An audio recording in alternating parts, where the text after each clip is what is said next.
Bom, pessoal, vamos lá, vamos voltar aqui para nossa aula, certo? Eu ainda tô terminando, tô querendo ver toda a parte do movimento em uma dimensão, certo? Antes da gente começar, movimento em duas dimensões, né? Eu já resolvi, né, a lei de Newton para várias situações, né? Na verdade, hoje é a última situação que eu quero resolver com vocês, né? Que é quando a gente tem um oscilador harmônico com amortecimento, né? Que é um dos casos mais gerais que a gente costuma ver, né, na disciplina de mecânica, certo? Muito mais geral do que isso, aí já complica bastante, né? E é bom que vocês tenham como exemplo, né, quando eu passar atividades para vocês, certo? Eu já estou elaborando a listazinha de vocês, né? Eu peguei umas questões daquele livro que eu falei para vocês, né? Um livro clássico, né, de mecânica, certo? E aí é bom que vocês assistem a aula, né? Basicamente é o que a gente aplicou na aula para resolver as questões com facilidade, certo? Hoje eu quero finalizar, né, essa análise de movimento em uma dimensão. Nós vamos ver o caso que eu falei para vocês, né? Quando você tem uma força elástica, certo? Que é o oscilador harmônico amortecido, né? Então, quando você tem uma força elástica, né, a situação ideal seria um corpo preso a uma mola e ela está imersa num fluido, né? Então, esse fluido ele vai gerar uma certa força de arrasto, né? Então, é o oscilador amortecido, né, que a gente chama o oscilador amortecido, certo? Então, movimento harmônico simples, amortecido. Tudo bem? Então, vamos só lembrar, né? Então, qual vai ser as forças que vão estar envolvidas? Vai ter a força elástica, certo? Que é a menos kx, e vai ter a força de resistência, que inclusive a gente já resolveu uma sendo só ela, né? L é a força peso, mas agora vamos resolver L é a força elástica, menos BV, certo? Então vamos resolver essa equaçãozinha aqui, tudo bem? Então fica assim, vou passar os termos para o lado de cá, certo? Vai ficar em D2x dt2. Esse termo aqui, vou passar para o lado de cá, vai ficar mais, né? Mais B vezes V, só que lembrando, V é a derivada da posição com relação ao tempo, né? Mais kx igual a zero.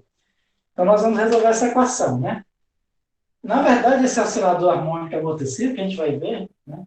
Basicamente, todo oscilador que a gente tem, ele tem um certo tipo de amortecimento, né? Então, ou seja, a gente vai ver na realidade o que acontece, né, com o oscilador quando ele tem esse amortecimento. A gente vai ver que ele vai ter a tendência de parar, né? Então, tudo que geralmente fica vibrando, ela vai vibrando com amplitude cada vez menor até parar, né? Vai ver a equação matemática que descreve esse movimento, certo? Além disso, a gente vai ver que tem alguns regimes de amortecimento, certo? E o mais importante, né? Só que esse eu não vou chegar a resolver matematicamente, eu vou deixar como, caso alguém queira dar uma aula sobre isso, explicar para a gente, né? Que é se houver uma força oscilatória, né? E aí tem como a gente mostrar, certo? Que essa força oscilatória pode gerar aquele fenômeno de ressonância, certo? E ele vai entender o que é essa ressonância, né? Mas antes disso, vamos primeiro resolver essa questão, essa equaçãozinha, certo?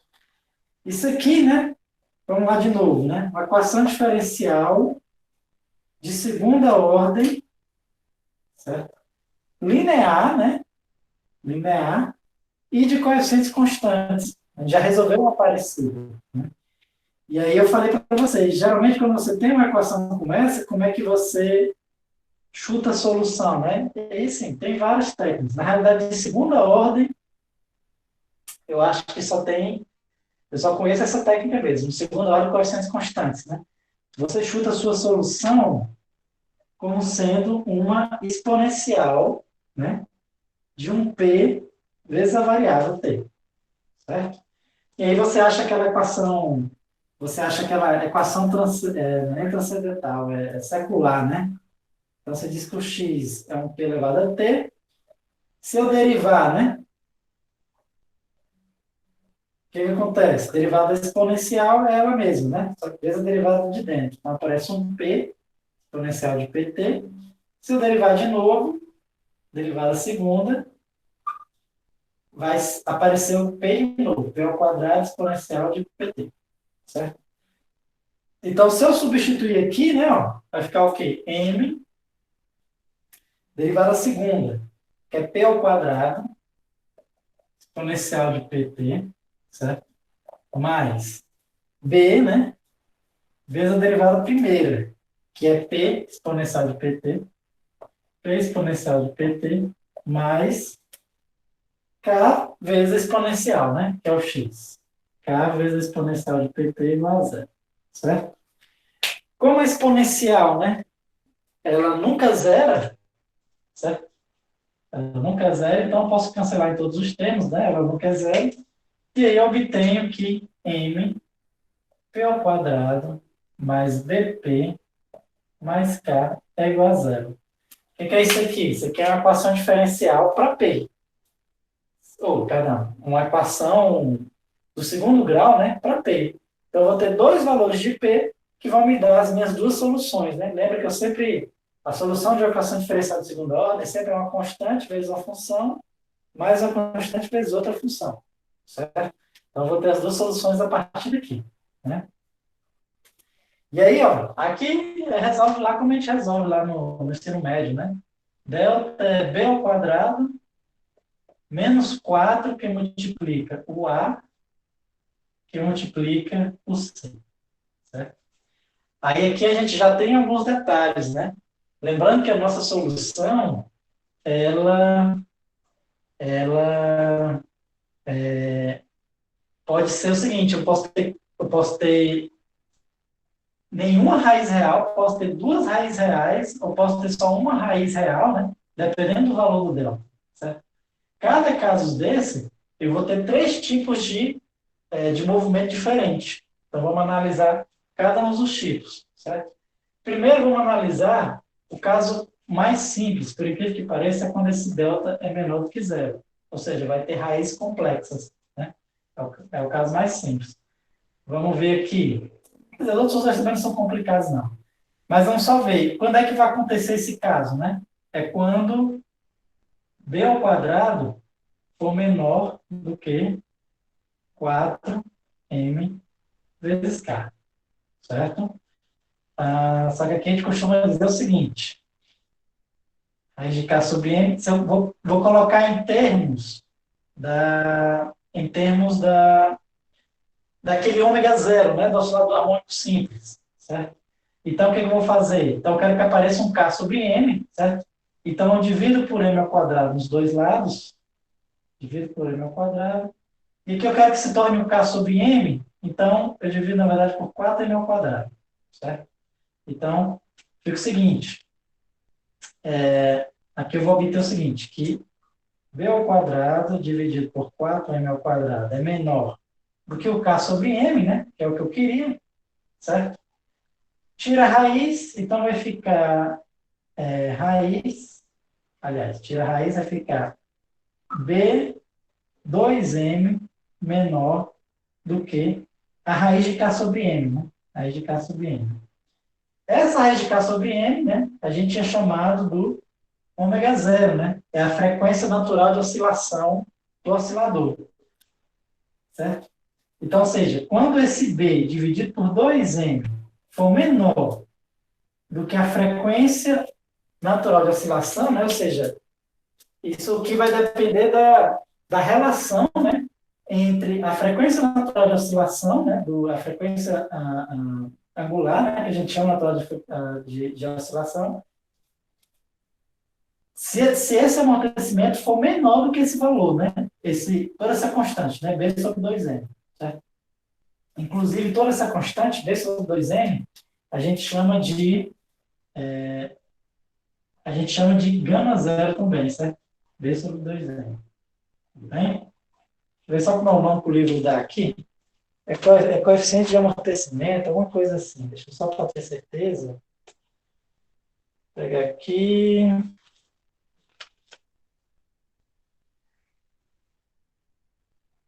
Só ver qual é o nome que ele dá aqui.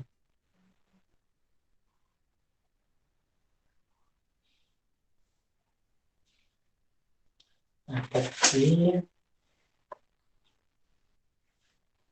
Gama granulado, coeficiente de amortecimento. É exatamente isso. Certo? A gente chama de coeficiente de amortecimento. Chama de gama zero. Certo? E o ômega zero é o raiz de K sobre I. Beleza? Então vamos lá. Mas vamos voltando para cá. Continuando aqui na nossa solução, né? Estamos nesse caso em que o delta é menor do que zero. Certo? Em que o delta é menor do que zero. Vamos ver como é que a gente resolve. Então fica o seguinte. Estou achando a solução para P. P vai ser menos B, mais ou menos a raiz de delta, certo? Quem é o delta? Ali ele, né? B ao quadrado menos 4mk. Lembrando que esse cara é negativo, dividido por 2 vezes o A. 2 vezes 2m. Beleza? Aqui nós vamos fazer o seguinte, ó. Esse 2m eu posso botar para os dois termos, né? Vai ficar menos b sobre 2m, mais ou menos. Esse 2m eu vou botar aqui e vou botar ele para dentro da raiz. Quando eu botar ele para dentro da raiz, aqui vai ficar exatamente o seguinte, ó. b ao quadrado dividido por 4m ao quadrado menos k sobre m. Beleza? Quem é esse cara aqui? É exatamente o ρ zero, né? Isso aqui é exatamente o ρ zero. Certo? Então fica menos o gama zero, mais ou menos a raiz. Esse cara aqui, ó, é exatamente o gama zero ao quadrado, né? Ó, b ao quadrado sobre 4m. Então aqui fica gama zero ao quadrado menos o ômega zero ao quadrado, certo? Lembrando que a gente está no caso, né? Não ficou tão claro aqui, defini um monte de coisa, mas está no caso em que o gama zero ele é menor do que o ômega zero. Ou seja, esse cara é menor do que esse. Então, esse aqui é um número negativo. Tudo bem? Então, vamos transformar esse aqui, ó. Vai ficar menos gama zero. Esse aqui é um número negativo. Então, eu posso fazer isso aqui, ó. Raiz de número negativo, posso botar mais ou menos e aí aqui o número positivo, que é o ômega zero ao quadrado menos gama zero ao quadrado. Tudo bem? Se eu estiver indo rápido demais, qualquer dúvida, vocês me peçam para parar, certo? Isso aqui normalmente é o que a gente faz para resolver, para achar a equação do movimento, né? Resolver a equação diferencial, tudo bem? Então vamos lá, ó. P vai ser... E aí só tem mais um detalhe, né? Mais na frente a gente vai entender por quê. Mas isso aqui a gente chama de ômega 1. Vai ser uma nova frequência de oscilação do meu oscilador, certo? Então vamos só colocar aqui, ó. Vai ser menos ômega zero, mais ou menos e ômega 1. Então aqui temos os meus dois P's, certo? P1 e o P2. Então como é que vai ficar a minha solução? Deixa eu apagar aqui. Certo? Deixa eu apagar aqui. E aí fica o seguinte. O meu x de t, né, vai ser uma constante vezes a primeira solução. A primeira solução é exponencial, né? Do primeiro P, né? O primeiro P vai ser menos gama zero. Né? Mais, por exemplo, mais I ômega 1. Tudo isso vezes T é a primeira solução. E a segunda solução é a mesma coisa, só que aqui sendo menos, né? Menos gama zero, menos I ômega 1. Tudo isso vezes T. Então, aqui é a minha solução, né? Aqui eu chego naquele mesmo problema, né? Eu tenho um número complexo, mas eu estou falando em posição de um corpo real. Como é que um número complexo aparece na posição de um corpo real, né? Não pode aparecer na realidade, né? A posição de um corpo tem que ser um número real, certo? Então, ou seja, esse C1 e esse C2 é tal que o resultado final é um número real, certo? E a gente pode fazer uma transformação parecida com o que a gente fez lá no oscilador harmônico, né? Aqui, como é que a gente faz o procedimento para ficar todo real? Primeiro, observe que aqui eu tenho, esse T eu posso multiplicar nos dois termos, né? E aí eu tenho soma de expoente, né? Então, a soma de expoente eu posso fazer como se fosse um produto de mesma base, né? Então, aqui eu posso escrever como se fosse assim, ó. Vou ter uma exponencial de menos gama zero t aqui, e uma exponencial de menos gama zero t também do lado de lá. Então, eu posso botar em evidência menos gama zero t. Aí quer ficar C1 exponencial de i ômega 1t, mais o C2 exponencial de menos i ômega 2t. Certo?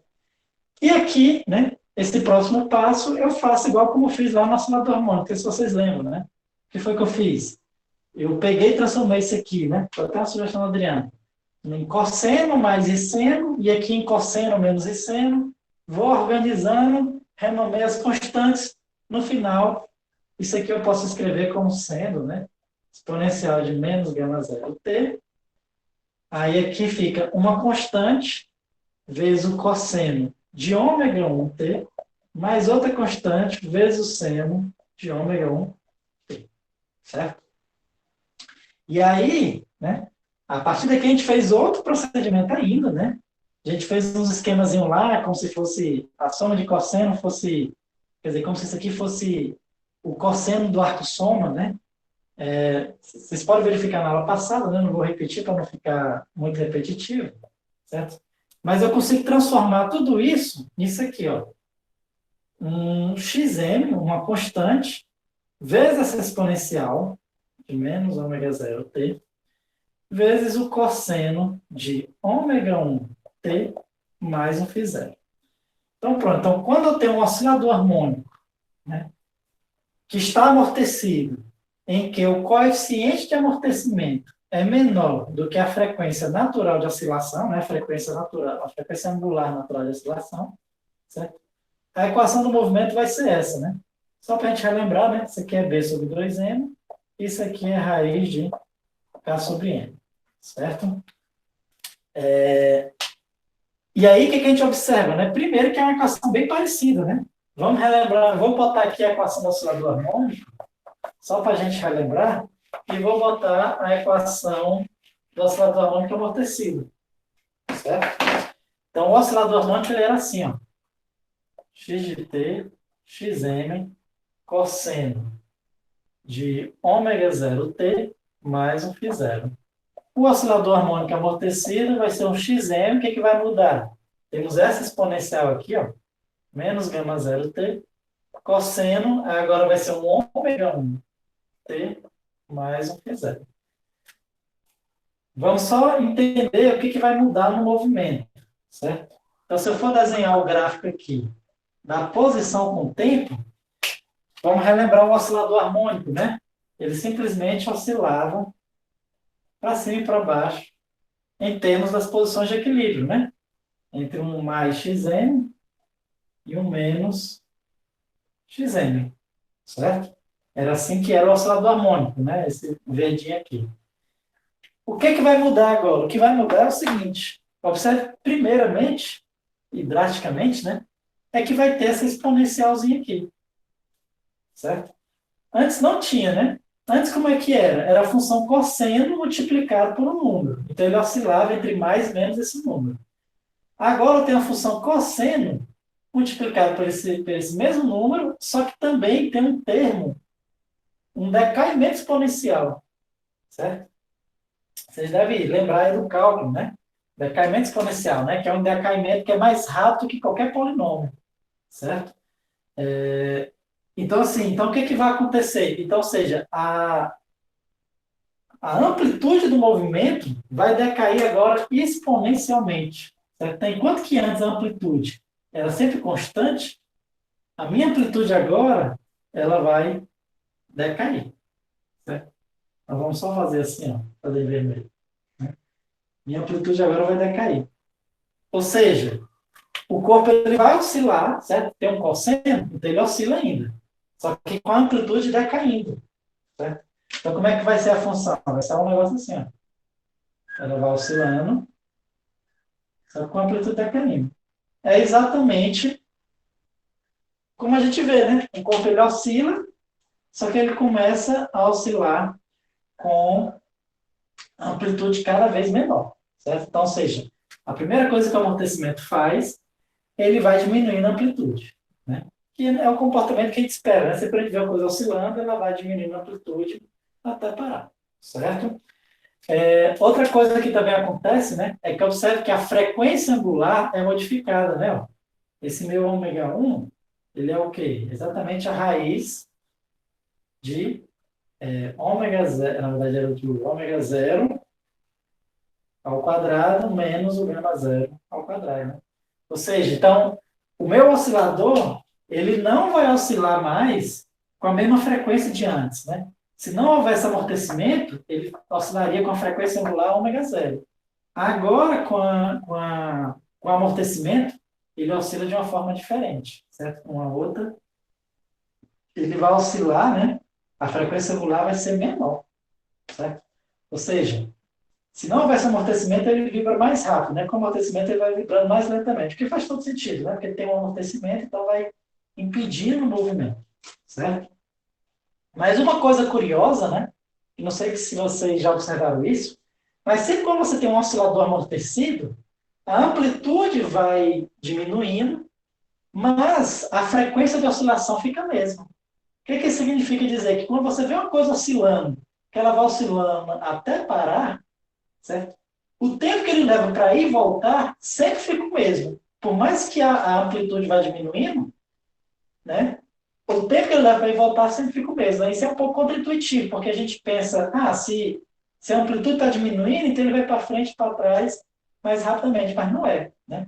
Então, como é que você pode ver isso? Você botar uma bolinha, né? Você botar uma cuia e uma bolinha para ir para frente e para trás, né? A gente vai ver essa bolinha indo, né? Só que devido ao atrito, ela vai parando até parar, né? É exatamente isso aqui, né? Ela está oscilando, só que a amplitude vai diminuindo até parar, certo? Mas, o que eu quero dizer é o seguinte, que a amplitude vai diminuindo, mas o tempo que ela leva para ir e voltar fica sempre o mesmo, inclusive quando ela está só oscilando aqui no lugar dela, certo?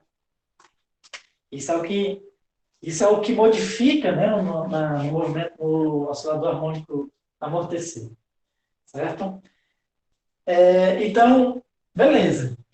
Isso aqui foi o caso que a gente chama do amortecimento, de um subamortecimento, certo? A gente chama esse oscilador aqui de subamortecido, certo? Um oscilador subamortecido.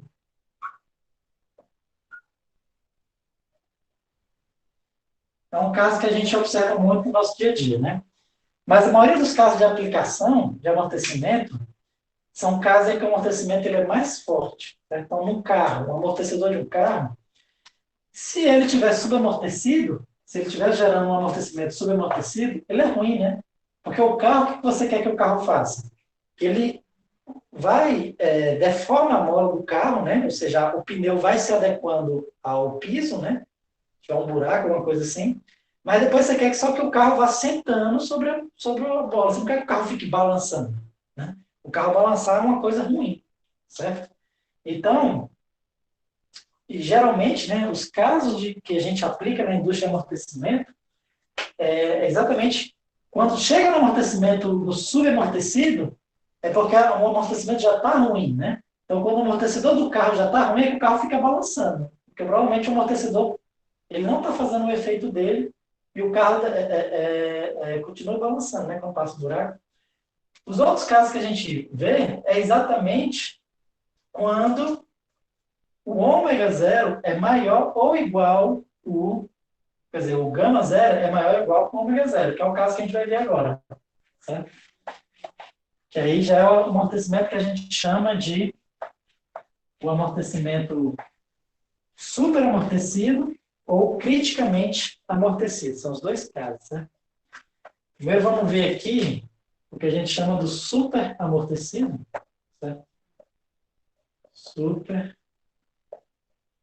amortecido, que é o caso em que o coeficiente de amortecimento ele é maior do que o ômega zero, né?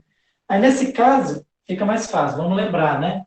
O meu P, certo? Eu já vou pegar uma equação mais à frente aqui, né? Para não precisar relembrar tudo. Era menos B, raiz de B ao quadrado, menos 4m vezes K, dividido por 2m, né? No final, transformei isso aqui em menos gama zero, mais ou menos raiz de gama zero ao quadrado, menos ômega zero ao quadrado, né? Então, o meu P é isso aqui, só que agora lembrando, esse meu P ele não é complexo. Agora, esse P é real, porque esse cara é maior do que esse, certo? Então, esse cara aqui é maior do que esse. Então, o que, que vai acontecer, ó? Então, na minha solução, a solução da minha equação, né, o x de t, ele vai ser simplesmente uma exponencial, né? Uma constante, vezes a exponencial. Aí aqui vamos fazer de menos gama zero mais esse cara aqui todinho, certo? Esse cara todinho. Então, vamos botar aqui. Vamos dar um nome para isso aqui, né? Porque eu tenho que escrever isso aqui no expoente, vai ficar complicado. Eu vou chamar de gama 1, certo? Vou chamar de gama 1. Observe que ele é bem parecido com o ômega 1, né? A diferença é que isso aqui é ômega 0 menos gama 0, aqui é gama 0 menos ômega 1. A diferença é que esse aqui, né? Ele é por caso lá subamortecido, tem que fazer esse menos esse, porque esse é maior. Aqui, na verdade, esse aqui é maior. Então, eu acabei chamando de outra coisa, certo? Então, vai ficar mais gama 1. Tudo isso vezes T, né? Tudo isso vezes T. Mais um C2 exponencial de menos gama 0, menos gama 1. Tudo isso vezes T, certo? Vamos só para deixar mais bonitinho. Vou fazer assim. Menos gama 0, mais gama 1, vezes T. E aqui nós temos, então, menos evidência, gama 0, menos gama 1, vezes T. E essa aqui é a solução, né? Essa aqui não precisa a gente transformar em cosseno-seno, porque aqui já são funções reais, certo? Então, esse C1 e esse C2 são reais, e a gente acha esse C1 e esse C2 a partir das condições iniciais, certo? O que significa dizer? Que a minha solução agora, ela é um decaimento exponencial, certo? Olha que loucura, né? Quando o ômega zero, o coeficiente de amortecimento, é maior do que a frequência natural de oscilação, como é que vai ser o meu movimento agora? Vai ser a soma de dois decaimentos exponencial, que é um decaimento exponencial também, certo? Então, meu x de t, ó, ele vai decair assim, ó. O movimento, como é que vai ser o movimento? Ele não vai mais oscilar, né? Não tem mais cosseno. Ele é simplesmente um decaimento, certo? Então, o movimento ele é assim, o corpo começa numa posição e vai decaindo, se aproximando de zero, certo? Para a maior parte da aplicação na indústria, esse é o amortecimento que a gente quer, né? A gente quer aquilo que eu falei, né? O carro ficar oscilando é uma coisa ruim, você não quer que o carro fique pulando. Você quer que o carro ele vai lendo o terreno, né? E depois vai sentando na mola, certo? Né? Se adequando. É exatamente esse movimento, né? A mola estica e o carro vai só e a mola volta para o tamanho natural, né? Sem ficar balançando, certo? Ou seja, o amortecedor do carro tem que funcionar assim, né? Tudo bem? De acordo com que ele vai ficando ruim, aí ele vai passando para esse regime, certo? Mas o ideal é que ele funcione nesse regime, né? Outra coisa que também, outro amortecimento que também que é muito comum no nosso dia a dia, é quando a gente tem aquelas portas, né, com mola, aquelas portas com mola que você puxa, você passa pela porta e ela fecha sozinha, né? Então, ela fecha sozinha é porque tem uma mola puxando ela para fechar. Só que aí que tá. Você não quer que essa porta fique oscilando, né? Porque o que acontece? Se essa mola ficar oscilando, o que vai acontecer? Você passa por ela a mola vai puxar a porta, só que aí que tá, né? Vai ter lá a pontinha, a porta ela não passa direto, né? Só deixar focar. A porta ela não passa direto, né? A maioria das portas, né? Ela sempre tem uma pontinha da parede do lado de lá, né? Para impedir que ela abra para os dois lados, né? A porta só abre para um lado, né?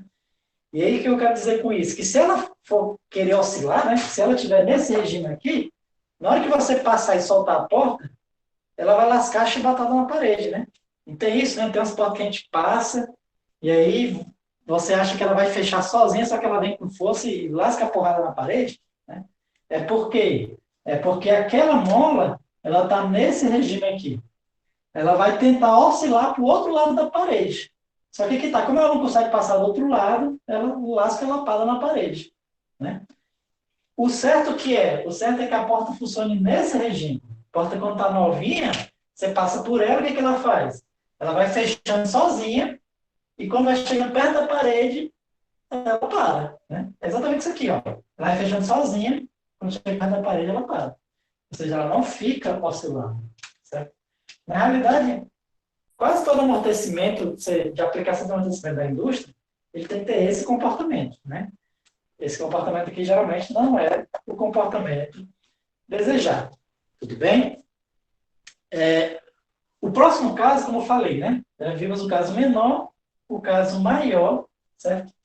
O outro caso, que é um amortecimento crítico, ele, ele é bem parecido, né? Com isso aqui, vamos só ver, só por completude matemática, né? Só para dizer que a gente viu todos os casos, certo? Mas ele é bem parecido com esse, né?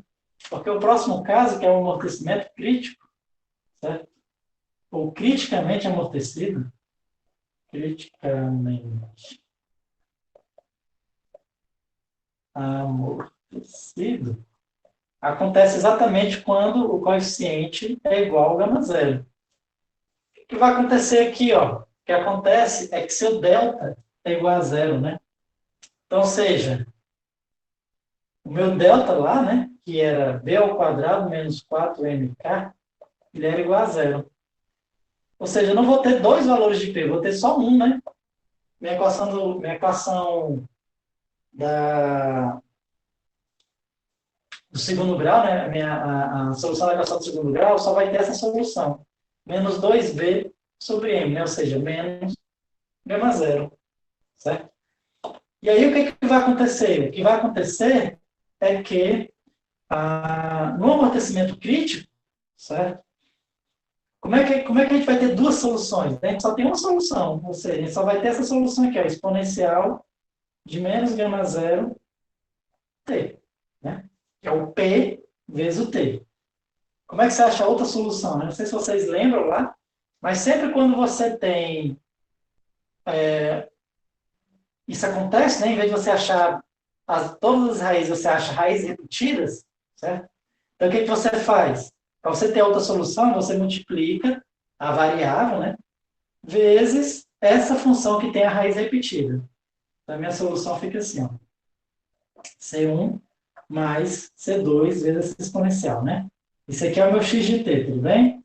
Tá sem espaço, ó. Vou colocar aqui em cima, tá? Esse aqui é o meu x de t. Então, só para a gente finalizar aqui, vai ser assim, vai ser C1 mais um C2 vezes o tempo, exponencial de menos gama zero t, certo? E aí, se a gente for visualizar aqui esse gráfico, é parecido com esse, né? É um decaimento exponencial do mesmo jeito, certo? É um decaimento exponencial.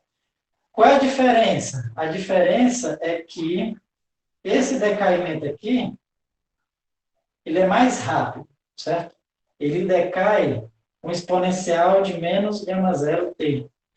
Por aquilo que parece, é um decaimento mais rápido do que esse aqui. Por que, que ele é um decaimento mais rápido? Porque esse termo aqui, né? Eu tenho duas funções que estão decaindo. Esse expoente é maior do que esse, né? Porque aqui eu tenho uma coisa positiva, que eu tenho uma coisa positiva menos esse negócio aqui, ou seja, eu tenho um expoente menor. O que significa dizer? Significa dizer que, de acordo com que o tempo vai passando, esse cara decai bem rapidão, então, rapidamente ele some aqui, e o que vai sobrar é esse aqui.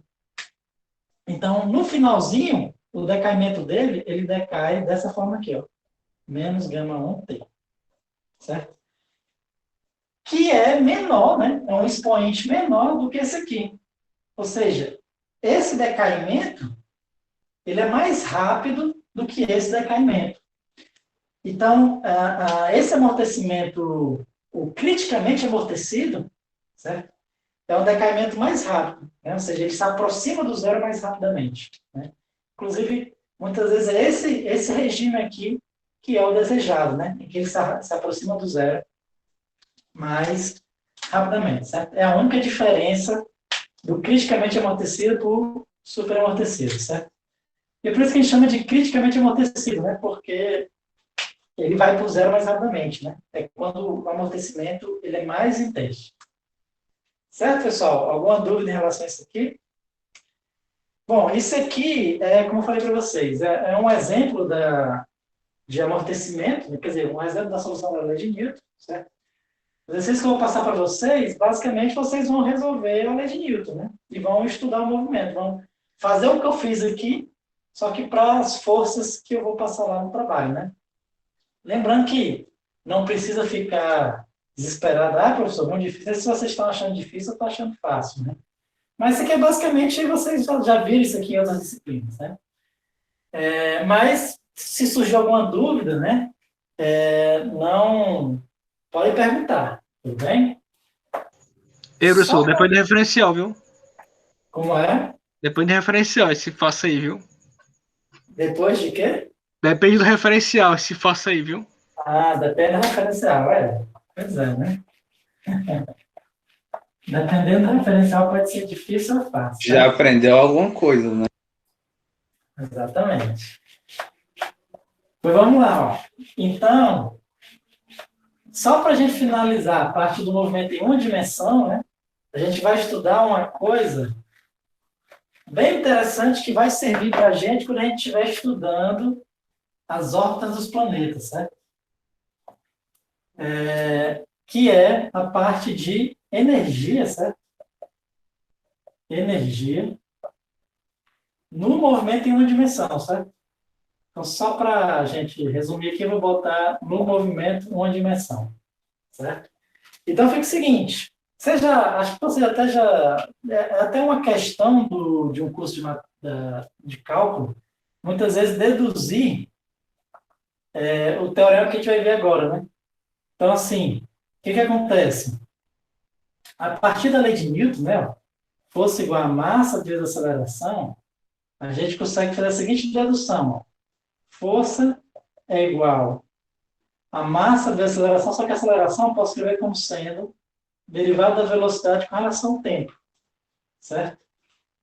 Se eu multiplicar pela velocidade, o que eu vou ter? Ó? Força vezes a velocidade vai ser igual a massa vezes a derivada da velocidade, né? Vezes a velocidade, certo? Eu vou deixar aqui, vou ter a velocidade no meio, certo? Só fiz multiplicar pela velocidade aqui na segunda lei de Newton. Se eu integrar agora aqui os dois lados, certo? Vamos integrar aqui, ó. Vai ficar F vezes V, dt, de um tempo inicial a um tempo final, né? E aqui vai ficar a integral de um tempo inicial a um tempo final, dt, certo? Essa integral aqui eu vou deixar do jeito dela mesmo, certo? Integral de t0 a t, de f vezes v dt, certo? Vai ser igual ao quê? Essa integral aqui dá para a gente resolver, né? Na realidade, isso aqui é exatamente uma mudança de variável, né? Não sei se vocês lembram aquela mudança de variável da integral, né? Você diz que alguma coisa é u, certo? Então, aqui eu poderia dizer o seguinte, ó, que o meu u é v ao quadrado. Então, du é o quê? Aliás, meu u é v, né? Então, meu du é dv dt dt, certo? Ou seja, eu posso simplesmente dizer o seguinte, ó, isso aqui vai ser a integral, né? Aqui eu chamei de u só para a gente relembrar, certo? Mas para ficar mais bonitinho aqui na dedução, eu vou chamar do próprio v, né? Ou seja, essa aqui eu posso transformar na integral de v0 a v de m v dv, certo? Chamei de v só para ficar bonito. Poderia ser u, né? Que ficaria u, né? U não é v, então esse aqui fica u. e aqui vira du, certo? Pode ser também, né? Tudo bem? Normalmente nos livros de física a gente chama de V, mas vamos deixar o mesmo, né? Talvez fique melhor para vocês entenderem. E aí, agora, ó, essa integral aqui é fácil de resolver, né? A integral da esquerda não é fácil, não, né? Não dá para a gente resolver. Vamos ter que deixar ela lá. T0t, fv dt, né? E esse aqui, ó, vai ser o quê? M, u ao quadrado dividido por 2, de V0 a V. Ou seja, nós temos que a integral de T0 a T, de fv dt, é exatamente igual a M V ao quadrado sobre 2 menos M V0 ao quadrado sobre 2. Como eu falei, isso aqui na física a gente chama do teorema do trabalho à medida cinética. Por quê? Porque isso aqui é exatamente o trabalho realizado por uma força, certo? Isso aqui é a definição do trabalho, né? Trabalho. Nós vamos falar dele um pouquinho mais na frente. Mas antes eu quero concentrar nesse termo aqui. Esse termo aqui, ó, a gente chama de energia cinética, né? E é um T maiúsculo, certo? Energia cinética. Normalmente a gente chama de EC, mas por algum motivo, não entendo, mas os livros de mecânica chamam de T maiúsculo, certo? Então, ou seja, o que a gente tem aqui? Então, o teorema do trabalho da energia cinética, ele diz o quê? Ele diz que o trabalho, certo? Que a gente chama de W, né? Então, o trabalho que a gente chama de W, que é a integral do tempo T0 a T do FV dt, certo? É exatamente igual, né, à energia cinética final mais a energia cinética inicial. A variação da energia cinética, certo? Isso aqui é conhecido como o teorema do trabalho da energia cinética, certo? A princípio, né, é só uma relaçãozinha que a gente consegue deduzir a partir da lei de Newton, mas por que a gente faz essa dedução? Porque a partir dela, a gente consegue tirar várias conclusões para certos tipos de movimento, né? Então, por isso que a gente trabalha com essa. Como eu falei, né? Inclusive o movimento das órbitas dos planetas, né? A gente vai tirar várias conclusões só analisando aqui essa parte de energia. Tudo bem? Então, pronto. Então, isso aqui, por definição, é energia cinética, certo? Aquilo que a gente chama de energia. Tudo bem? Da energia cinética. Só para a gente falar um pouco sobre a parte filosófica de energia, né? Que hoje em dia você vê muito, né, o pessoal usa muito a palavra energia para muitas coisas, certo? Do ponto de vista científico, né, principalmente aqui na mecânica clássica, aliás, na mecânica clássica, o que seria energia, né? Estaria associado a alguma coisa sobrenatural, né? Alguma coisa à alma, sei lá? Na verdade, não, né? Do ponto de vista científico da física aqui na mecânica clássica, é simplesmente uma ferramenta matemática, tudo bem? É uma outra forma de você descrever o movimento das coisas, né?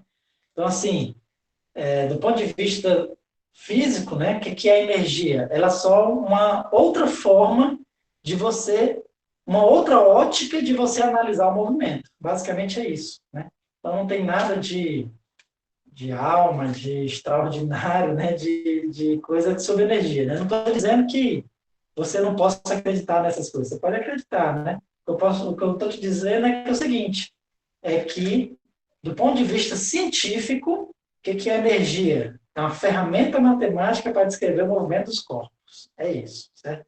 Então, assim, se você ouvir falar que, sei lá, fulano vai tratar a sua energia de não sei o quê e tal, né? Então, pode ter certeza que não é a energia aqui da física, certo? É outra coisa aí que ele ou está inventando ou está chamando de energia, certo? A energia da física ela é uma ferramenta matemática, tudo bem? Principalmente na mecânica clássica, né? Quando você vai para a quântica, aí sim ela tem algumas implicações mais importantes para você estudar, certo? A energia, algumas consequências mais importantes. Mas na mecânica clássica, basicamente é isso. É uma outra ótica para você estudar o movimento dos corpos, certo? Beleza, então, essa aqui é a energia cinética, né? Uma coisa interessante da energia cinética é que ela é sempre positiva, né? Inclusive, isso tem uma implicação importante lá na quântica, né? Que eu vou falar para vocês, certo? Mas o que é mais interessante é que é o seguinte, beleza, o trabalho eu calculo dessa forma aqui, né? Então, esse trabalho, quando a força depender do tempo, né? O quanto depender da velocidade, o trabalho em geral, ele vai depender de como foi feito o movimento, certo? Eu não consigo resolver essa integral, né? Só se eu já souber como é que é o movimento do corpo, tudo bem? Exceto quando a sua força depende da posição, certo? Quando você tem força que depende somente da posição, certo? Força que depende apenas da posição, certo? Aí tem um caso especial, que depende apenas da posição. Aí como é que fica o meu trabalho? Ó? Quando a força depende somente da posição, então, só relembrar aqui, ó. Uma força que depende só da posição, né? Então, ela é um F que só depende do X. Então, como é que vai ficar a minha equação do meu trabalho? Vai ser a integral, certo? De um T0 a T, de um F de X, né? Que depende da posição, vezes a velocidade. O que é a velocidade? Dx dt, vezes dt. Beleza? Isso aqui eu posso fazer aquela mesma malandragem que eu fiz aqui, né? Aquela história do U, né? Ou seja, eu posso chamar o x de U e tudo isso aqui vira o du, né? Só que aí na física a gente não costuma chamar de U, certo? Então a gente comete o que a gente chama de um abuso de notação, né? Então eu continuo chamando de x. Então, ou seja, quando a minha força depende só da posição, o meu trabalho eu posso calcular assim, ó. Vai ser a integral de um x0 a x do f de x dx. Certo? Esse aqui é aquele mesmo trabalho que a gente estuda no ensino médio, né? Só que lá no ensino médio, não sei se vocês vão lembrar, o professor pergunta assim, ó, o trabalho, pessoal, é o que? É força vezes a distância. É assim que vocês viram lá no ensino médio. Né? Que, na verdade, é uma mentira aquilo ali, né? Ele é só uma brincadeira de criança, na verdade. O que acontece? Na verdade, o trabalho é a integral da força dx, certo? O que acontece? Se a força for constante, né? Ó, se o f de x for constante, o que vai acontecer? Aí ela sai da integral, né? Então vai ficar a integral de x0 a x de dx, e aí o seu trabalho passa a ser força vezes ΔX, força vezes deslocamento. Então, ou seja, aquela equaçãozinha que a gente vê no ensino médio é só para forças constantes, certo? Mas aqui a gente não vai trabalhar com forças constantes, né? Trabalhou lá no ensino médio que era mais fácil. Agora aqui a gente vai trabalhar com forças que dependem da posição mesmo, certo? Então, a equação completa para o trabalho no movimento em uma dimensão é assim. No movimento em duas ou três dimensões, é algo parecido, mas é um pouco mais complicado, certo? Por que é um pouco mais complicado? Porque é o seguinte, quando você tiver em duas ou três dimensões, essa integral, nem sempre você vai poder achar a antiderivada dela, certo? Vai depender da trajetória. Quando chegar lá, eu vou explicar. Mas, aqui, certo? Sempre que você tem a integral de uma variável, né? Lembra que a gente pode escrever como sendo o quê? Uma função, certo? Uma função aplicada no ponto de cima, menos uma função aplicada no ponto de baixo. Não era isso? Lembrar lá do cálculo 1, né? Teorema fundamental do cálculo, né? Resultado da integral definida é uma função aplicada no ponto de cima, menos aplicada no ponto de baixo, de tal forma que essa função ela é a derivada da função que está ali dentro. Certo? Tudo bem? E essa função aqui, a gente chama de energia potencial, certo? Para ser um pouco mais preciso, na realidade, eu botei assim só para a gente lembrar. Na verdade, a gente define a energia potencial como sendo menos a derivada da força com relação à posição, certo? Então, o meu trabalho aqui, na realidade, vai ficar menos V e aqui vai ficar mais V no V0, certo? Em outras palavras, né? A gente define a energia potencial, certo? Como sendo... Oh, perdão, aqui, pessoal.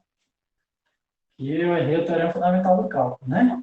Na verdade, a função ali de dentro, quando eu derivo essa, né? Eu obtenho a função ali de dentro, certo? Errei aqui. Então, ou seja, quando você deriva a energia potencial, você reobtém a força, certo? Essa é a definição da energia potencial, né?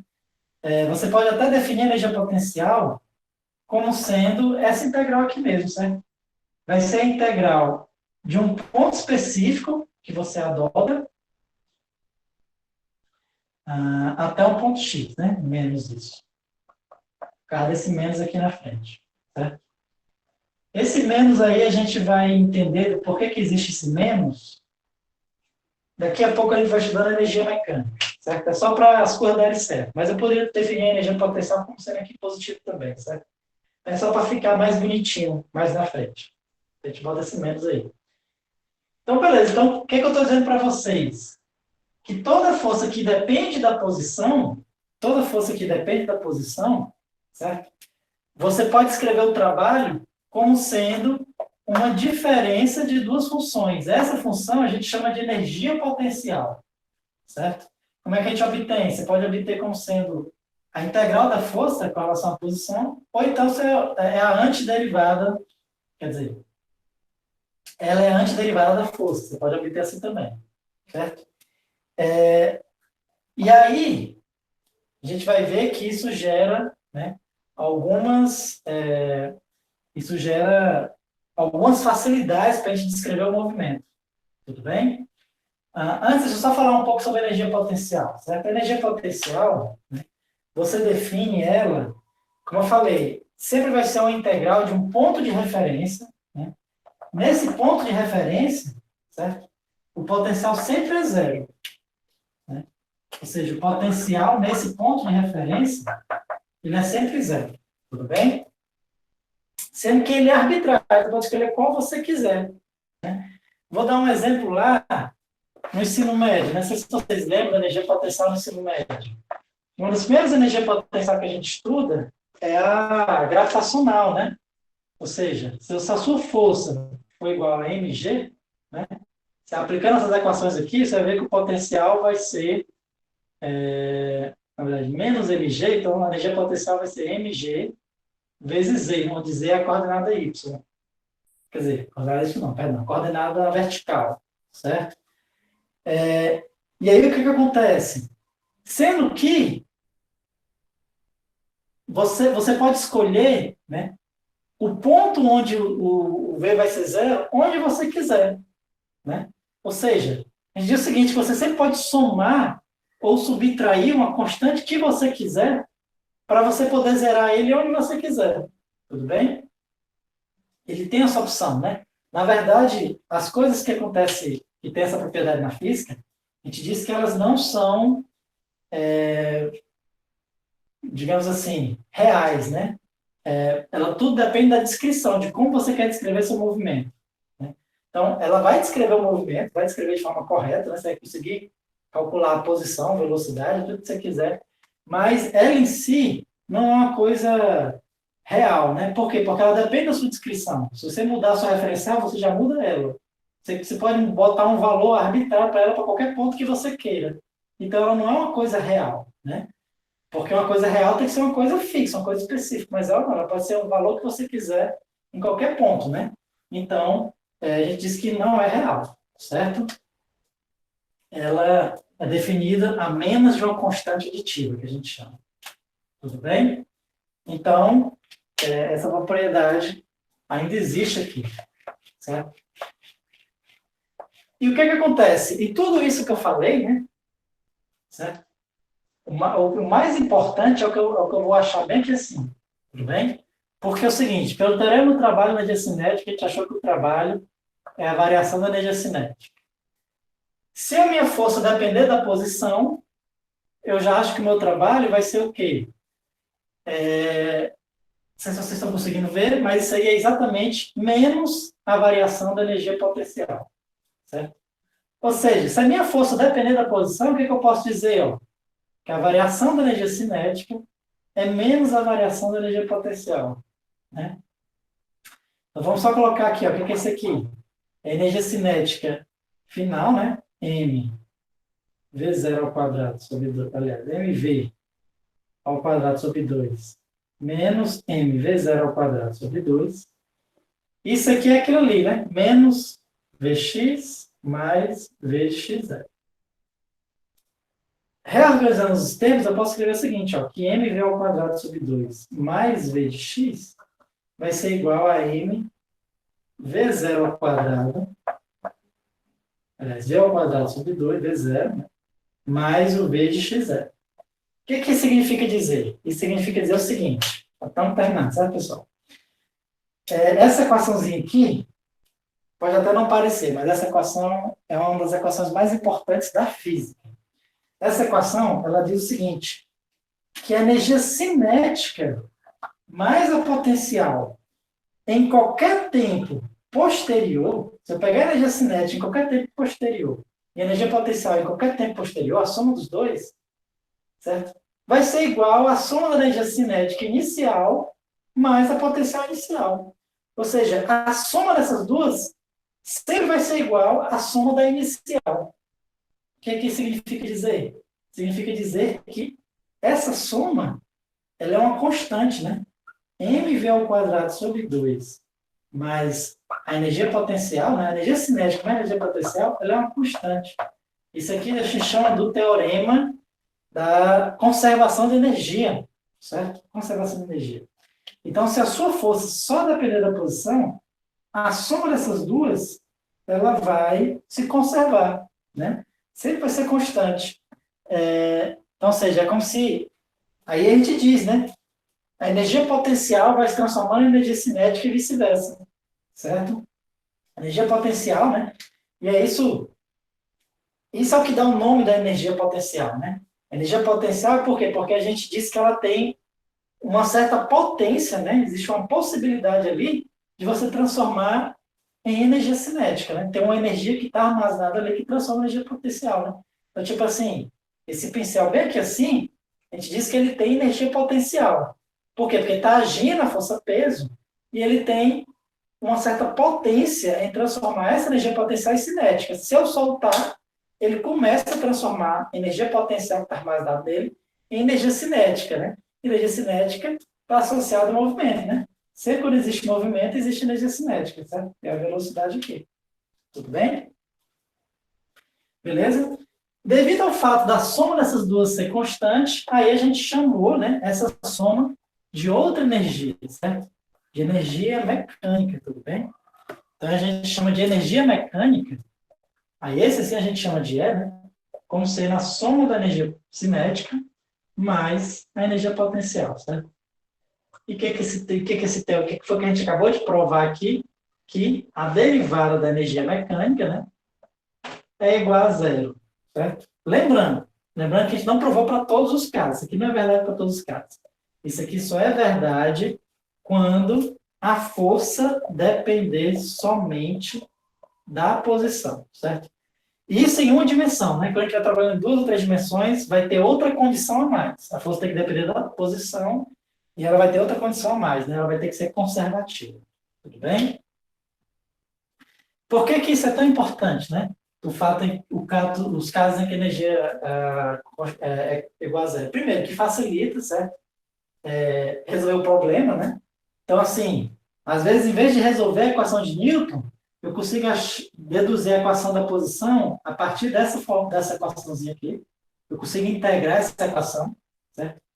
Eu não vou botar as fórmulas aqui porque não é tão interessante, mas o mais interessante é que a gente consegue estudar o movimento do corpo só sabendo a forma da energia potencial, né?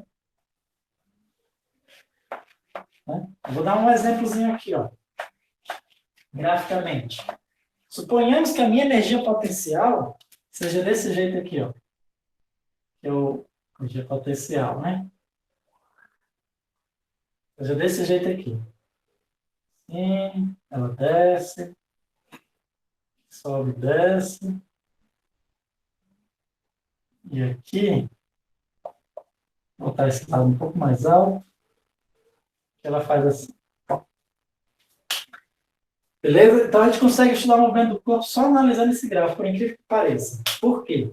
Porque ele tem que lembrar o seguinte, a energia mecânica ela é constante, né? Ela é sempre a soma da cinética mais da potencial.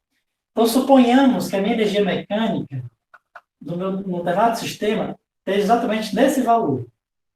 Nesse valor. O que isso significa? Isso significa o seguinte. Deixa eu pegar aqui outro pincel, porque esse pincel está acabado. Isso significa dizer o seguinte, que o meu corpo, certo? Vamos só relembrar aqui, ó. Energia mecânica, cinética mais potencial. Significa dizer que o meu corpo ele só pode oscilar entre esses dois pontos. Por quê? Porque vamos só relembrar o seguinte, ó. Se eu pegar um ponto bem aqui assim no meio, ele está dizendo o seguinte, que esse valor até aqui é a minha energia potencial, certo? E o que restou da energia mecânica é a minha energia cinética. Beleza? Observe que de acordo que eu vou me aproximando para cá, o que vai acontecendo? A minha potencial está aumentando, né? A minha potencial está aumentando. E a cinética, que é o restante, né, para dar energia mecânica, está diminuindo. Quando chegar nesse ponto aqui, ó, quanto é que é a energia cinética? É zero, né? Quando chegar nesse pontozinho aqui, minha energia cinética é zero. E eu só tenho energia potencial, tanto esse ponto quanto esse. O que significa dizer? Quando a energia cinética é zero, né, é porque a velocidade é zero. Implica que a velocidade é zero, significa dizer que o corpo está parado. Então, aqui é exatamente quando o corpo para retornar. Né? É por isso que eu digo que ele fica oscilando. Né? Se a minha energia mecânica for nesse valor, o corpo fica oscilando. Certo? E o que é mais interessante, né? Essa região aqui fora desses valores, a gente chama de região proibida. Por quê? Porque o corpo ele não consegue vir para essas regiões. Né? Suponhamos que o corpo conseguisse vir. Então, minha energia potencial seria isso, certo? A energia mecânica é aqui, então a energia cinética tinha que ser negativa. Só que não existe energia cinética negativa, né? Energia cinética é mv ao quadrado sobre 2. Massa é positivo, velocidade ao quadrado é positivo. 2 é positivo, então não tem como ter energia cinética positiva. Então essas regiões aqui são chamadas de regiões proibidas, né? Uma das coisas mais interessantes da quântica é que, por incrível que pareça, que no regime quântico, o elétron ele consegue vir para essas regiões proibidas. Né? É uma das coisas mais curiosas. Você pode perguntar, por que, professor, que ele faz isso? Não sei, né? Na verdade, nenhum físico no mundo sabe, certo? A gente simplesmente sabe que ele vai, mas ninguém sabe por que ele vai. A gente só sabe que ele vai, certo? Tudo bem? Ele pode ir, né? Ele tem uma probabilidade de ir. Certo? Mas vamos lá. Então, beleza. Então, ou seja, a gente já consegue estudar o movimento, certo? Então, fica o seguinte, só para a gente finalizar, né, mais 2 minutinhos. Se a minha energia mecânica fosse bem aqui assim, por exemplo, ó, então poderia acontecer o quê? O corpo ele poderia estar oscilando entre esses dois pontos, esse e esse, né? Ele estaria oscilando aqui, ou ele poderia estar oscilando aqui. É um ou outro. Ele não pode passar de um para o outro. Classicamente, ele não pode. Quanticamente ele pode, né? É o que a gente chama de tunelamento quântico. É quando o elétron passa por uma região proibida, né? Essa região aqui seria proibida para ele, e ele consegue ir para o outro lado, certo? Na verdade, vários dispositivos eletrônicos, né, do seu celular, né, do nosso computador, funcionam a partir disso, certo? Se não fosse isso aqui, não existia o computador que a gente tem hoje, né? Por incrível que pareça, né? E do ponto de vista clássico, é impossível esse movimento, né? Ou seja, uma coisa que hoje a gente usa para tudo, há 100 anos atrás, a gente achava que era impossível esse movimento de acontecer, certo? E hoje a gente sabe que acontece, né? Não só sabe como prova, né? Tem no nosso celular aí. Tudo bem? E a partir do movimento do corpo, a gente consegue, quer dizer, só vendo o gráfico do potencial, a gente já consegue deduzir, entender mais ou menos como é o movimento do corpo, certo? Vou falar o seguinte, pessoal, está dando 1 hora de aula, né? Eu não gosto de passar muito mais do que 1 hora. Então, se não houver mais nenhuma dúvida, a gente fica por aqui, certo? Com isso, a gente finaliza a parte do movimento em uma dimensão, né? E aí já está na hora, acredito, a gente fazer a nossa primeira avaliação, né? Vou fazer uma lista de exercícios, vou passar para vocês, e aí a gente, acredito que A minha avaliação vai ser só essa lista de exercícios mesmo, certo? Inclusive, vocês podem tentar fazer juntos, né? Acho que eu vou fazer um pouquinho mais difícil, né? Já que eu vou pressupor que vocês vão fazer juntos, certo? E aí eu vou dar mais ou menos uma semana para vocês me entregarem, certo? Então fica atento aí o Google Classroom, né?